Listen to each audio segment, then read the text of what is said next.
Ayon sa pangangaral ng Budismo, ang karma ay isang masama o kaya bangang intensyonal, mapasalitaman o aksyon na naglalayong bumalik sa iyo sa di mo inaasahang pagkakataon. Kaya sa mga nagbabalak na gumawa ng kalokohan at kasamaan dyan sa kapwa o anumang nilalang at bagay, ay mag-isip-isip muna kayo ng mabutit, uminom ng gamot pampakalma at sikipan ang 2 tornilyo ng inyong mga sentido gamit ang vice grip na diuling na gawa sa kamote.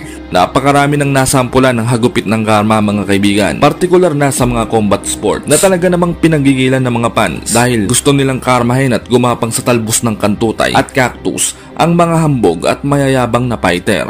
Paano nga ba naman? May mga animal na fighter na talaga namang tila na may personal at nananakit kahit hindi pa man nagsisimula ang kanilang mga laban. Pero sabi naman po ng ibang mga boxing analyst, ito daw po ay isang uri o paraan lamang ng pagpopromote ng laban upang maging kapanapanabik at kaabang-abang ang napipintong patayan. Para daw tumaas ang bentahe, siguraduhin tangkilikin at malaki ang kitain ng laban. Dahil sabi nga nila, ang boxing ay isang uri ng negosyo o pera-pera lamang. Pero kahit na ganoon pa man mga kaibigan, ay kapag isang literal na hahambog-hambog at babastos-bastos na tampalasang pinaglihi sa kamoting binagoongan sa binangonan ang makakalaban ng mapagkumbaba at tahimik na fighter, ay talaga namang magkikiskisa ng mga nguya-nguyaan at gums to gums ng mga boxing fans. Lalong-lalo na kapag mukhang puyat na may baking puset ang datingan, ay talagang tataas ang blood pressure at bababa na rin ang testosterone level mo sa inis at galit. Kagaya na lamang ng nangyari kay Adrian Dacoloqui Broner na tirador ng binangbangang kamote. Napakawalang iya ng boksingerong ito mga kaibigan at sobrang kalawang na mga lumalabas sa tabas ng bunganga. Mahiya mo pinaglihi sa pit ng kalabaw na may pasak ng pacifier na singtaba ng poste ng kamote Napakalakas pang mang-asar.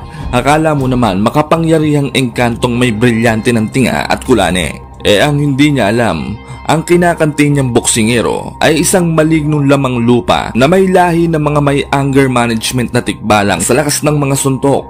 Kaya naman sa mismong laban ay talaga namang bugbog da alimpungatan ang kanyang inabot na sa sobrang bugbog nagmistulang kulaning tinantusan ng palakang kinangkang ng 10 kabayong sakang na walang balakang ang sinapit nito.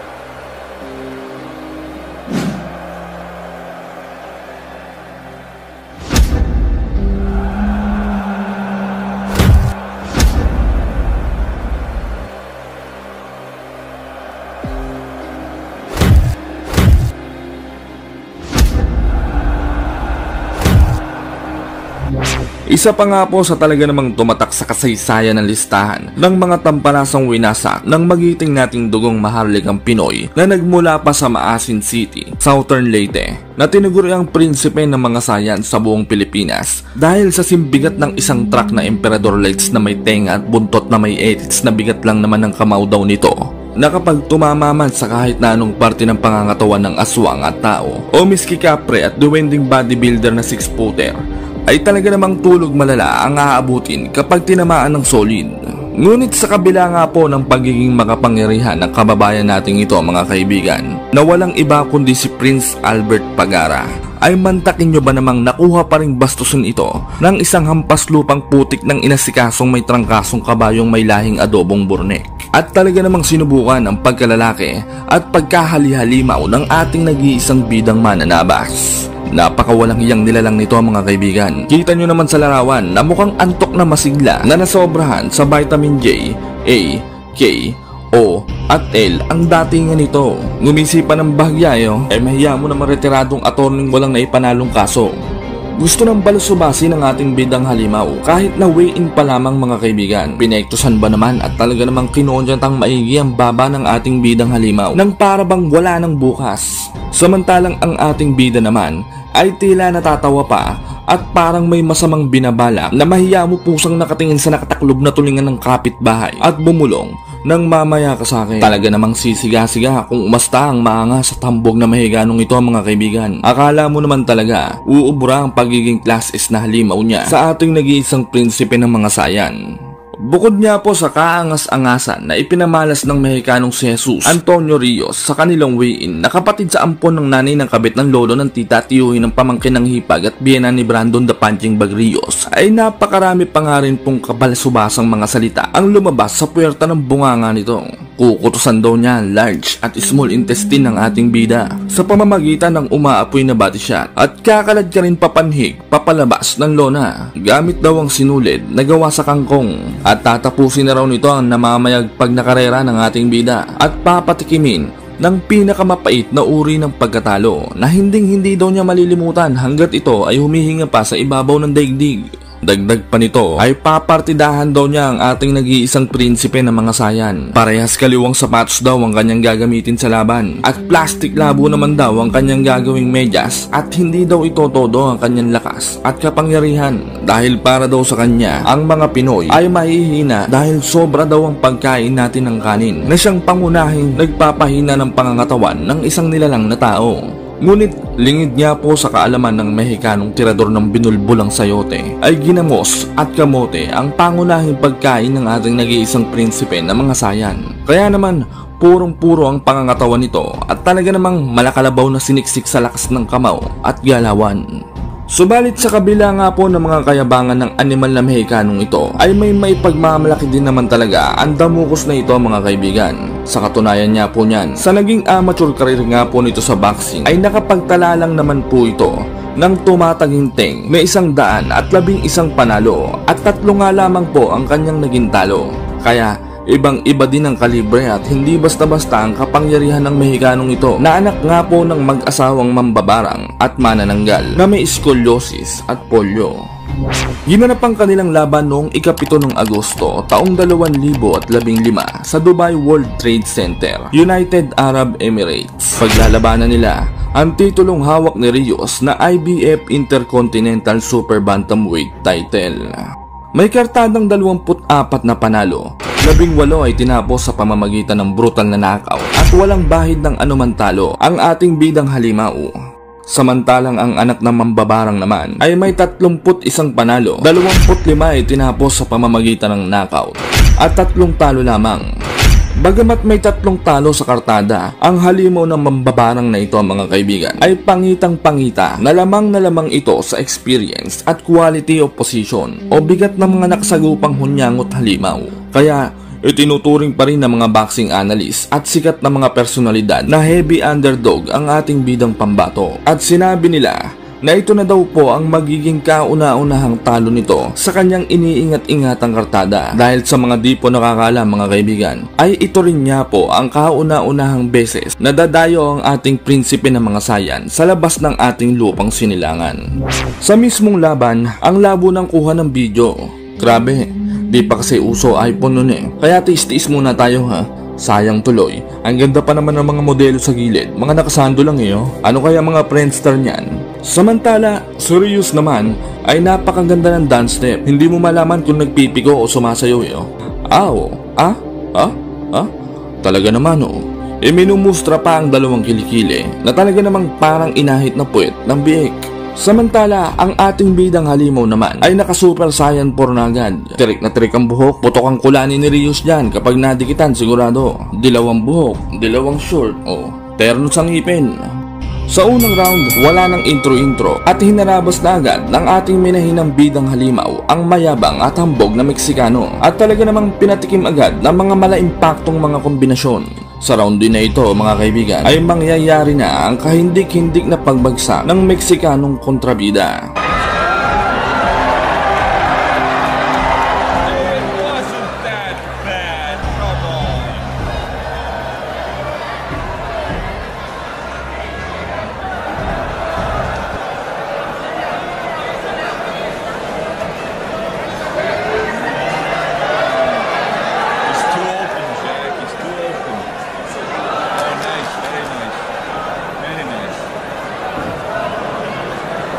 Bit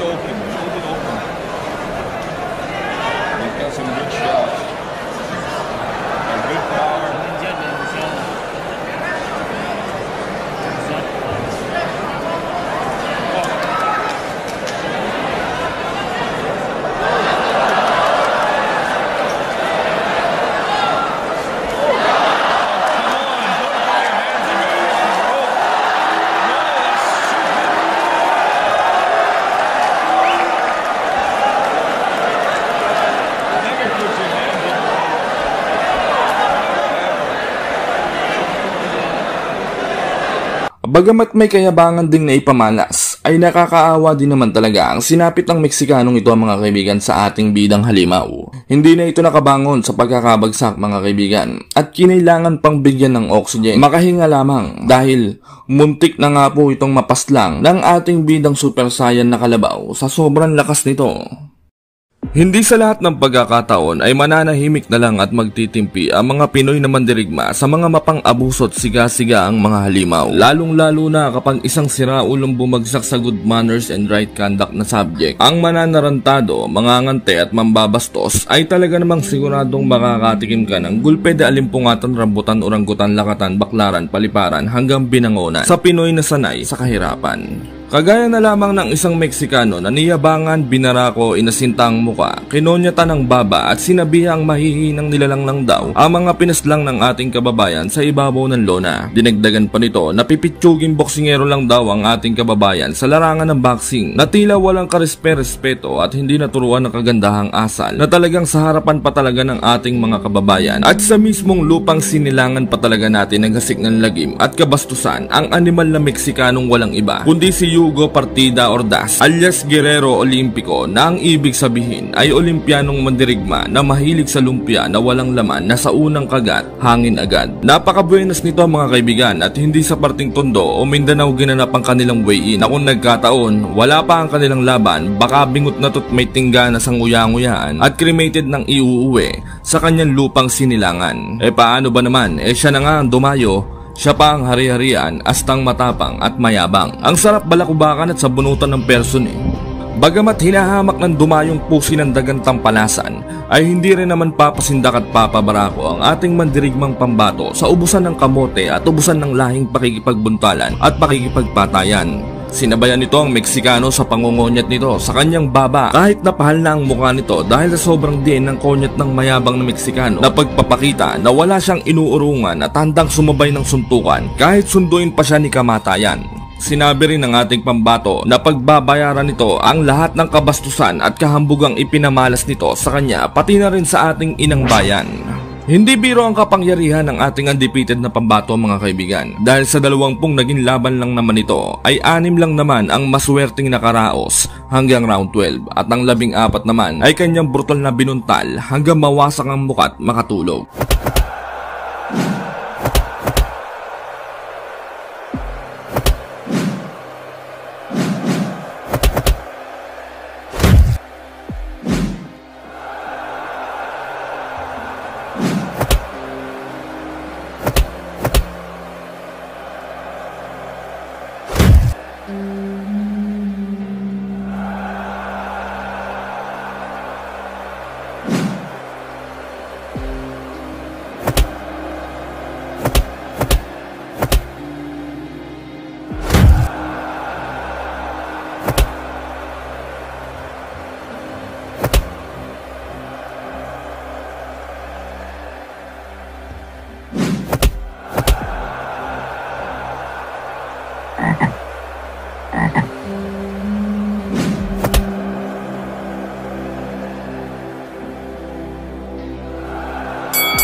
Kumpara sa Meksikanong supot na hindi patagpos na may kartadang 21 panalo, 16 may tinapos sa pamamagitan ng knockout, 2 draw at 4 na talo lamang. Bagamat may 4 na natalo ang Meksikano at sa kabila ng pagiging undefeated ng Pinoy na mananabas mga kaibigan, ay itinuturing pa rin na underdog o dehado ang ating kababayan ng mga boxing analyst. Dahil kita naman daw na lamang ang Meksikano pagdating sa experience at sa quality opposition o mga bigat at galing ng mga nakasagupang halimaw. At kulang na kulang pa daw talaga sa gulang at kise ang 20 anyos nating pambato para sa isang malakihan laban at pakikipagbuntalan. Bukod dyan mga kaibigan ay galing sa 4 na sunod-sunod na impresibong panalo ang Meksikanong tirador ng botsyog na alimasag. Kaya naman hindi rin talaga basta-basta ang halimaw na ito at may bigat din naman talaga ang kamao nito pagdating sa laban.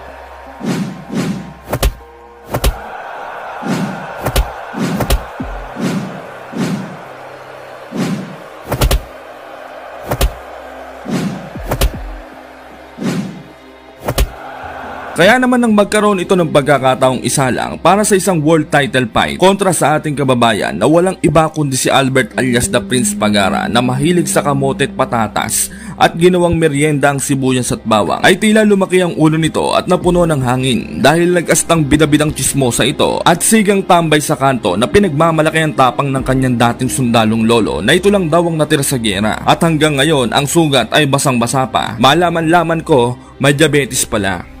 Naikasa ang kanilang laban noong ika-21 ng Hunyo taong 2014. Ginanap ang kanilang laban sa baluarte natin sa Cebu City Waterfront Hotel and Casino, Barangay Lahug, Cebu City para paglabanan ang bakanting IBF Intercontinental Super Bantamweight Division. Sa mismong laban, talaga namang agaw pansin ng tatlong modelong Pinay sa ibabaw ng lona, mga nagagandahan at nagsisiksihan. Mapapasipol at mapapasabunot ka na lang sa bunbunan mo. Todo palakpak pa ang mga ito sa ating pambato na mahiya mo isa na lang mga ATM pampusta dito. Sa unang round, ganadong-ganado ang ating kababayan, parang bagong sting na niligyan ng hilaw na itlog pampalapot. Naglalagablab ang mga suntok nito. Samantala, kahindik-hindik na pagbagsak agad ang nalasap ng hambog na Meksikano. Tinamaan ito ng mga solidong patama na mahiya mo binato ng kalembang na magbibinatog. Kumanto ang tangos ng ilong nito sa sobrang lakas at na-dislocate ang bunganga.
Samantala, sa paulit-ulit na pagbagsak nito ay itinigil na ng referee ang laban dahil nakatatlong bagsak na ito At lahat nga po ng pambabastos at pag-aangas na ginawa ng Meksikano ay kanyang minukbang ng buong buo kasama ang buto at tinik.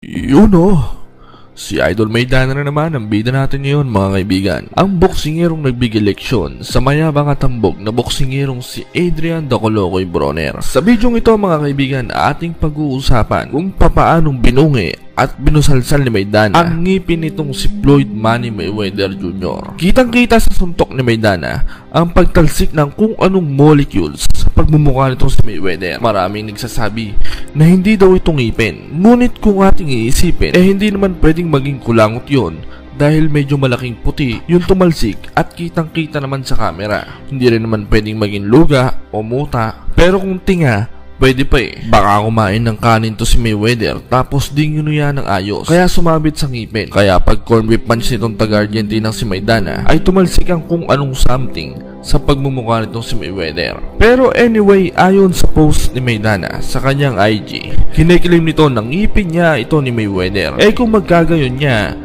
grabe naman ang dilaw pa ng ngipin nitong si Mayweather. Parang tiles ng kubetang di binubuhusan. Visit na yan, dilawan pala yan si Mayweather. Pero imposible naman sigurong di nagpapalinis ng ngipin tong si Mayweather. Aba, pinakamayaman na boksingero sa buong mundo O baka tinatamad lang siyang pumunta sa dentista, kaya ganon. Kung magkagayon, kung ako sa kanya, gumamit na lang siya ng sipilyong pangkalawakan. Toothbrush na gawa sa steel wool ang dulo. Ewan ko na lang kung di pa pumuti yun. Sa naging unang laban ni Mayweather at Maidana, madami ang talaga naman nagsasabi na si Elchino Marcos Maidana daw talaga ang nanalo.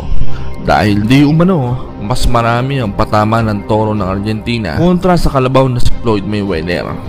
Di naman talaga natin may pagkakaila na talagang isa si Mayweather sa may pinakamahigpit na depensa sa larangan ng boxing. Kaya nga nagkaroon siya ng malinis na record na 50 wins at 0 loss na kumbaga sa hayop parang pagong at animoy palos na napakadulas kung umiwas ang kanyang pagdepensa. Dahil kahit nga ang ating pambansang kamao na kinikilalang isa sa pinakamagaling na boksingero pagdating sa boxing sa opensa ay hindi nagawang saktan ang makunat na pagmumuka nitong si Mayweather. Ngunit may isang boksingero ang talaga namang nagpaalog sa nguya-nguyaan nitong si Mayweather at di umano ay nakapagpabungal daw ito sa isang ngipin ni Mayweather na agad din daw pinapustiso para di mapahiya sa madlang people. Ang boksingerong ito ay walang iba kundi si Idol Marcos Maidana. Hard puncher to mga kaibigan dahil sa 35 na panalo nito, 31 dito puro knockout ang inabot. Apat lang ang hindi na knockout, kaya talagang madin sumuntok tong Argentina na ito.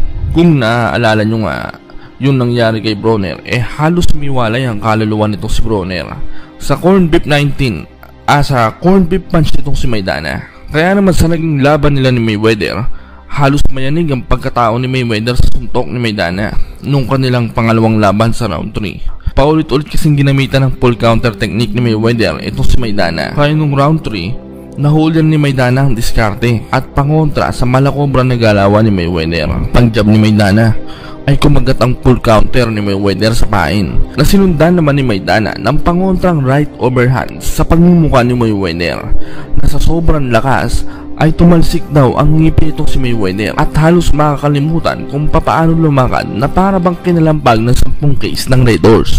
Napakaswerte nito mga kaibigan dahil inabot na agad ito ng tunog ng bell at malapit na siya sa kanyang corner, kaya naman nakaupo at nakarecover agad dito. Bagamat natalo si Maidana sa naging una at pangalawang laban nila ni Mayweather, ay proud na proud pa rin na sinabi ni Maidana na nasaktan niya ang pagmamukha nitong si Floyd Money Mayweather at siya lang daw ang nag-iisang boksingerong nakapagpabungal sa maangas na pagmumukha at pangingipin nitong si Mayweather. Ipinost pa nga nito sa kanyang IG ang ngipin nitong si Floyd at talaga namang may pagtag pa dito. Ano sa tingin nyo mga kaibigan? Ngipin niya kaya talaga ni Floyd yun? O kung hindi naman, ano sa tingin nyo ang tumalsik na yon na nanggaling sa pagmumukha ni Floyd Money Mayweather? Comment daw muna yan sa baba. Maraming salamat, yun lamang po muna ulit sa ngayon at God bless.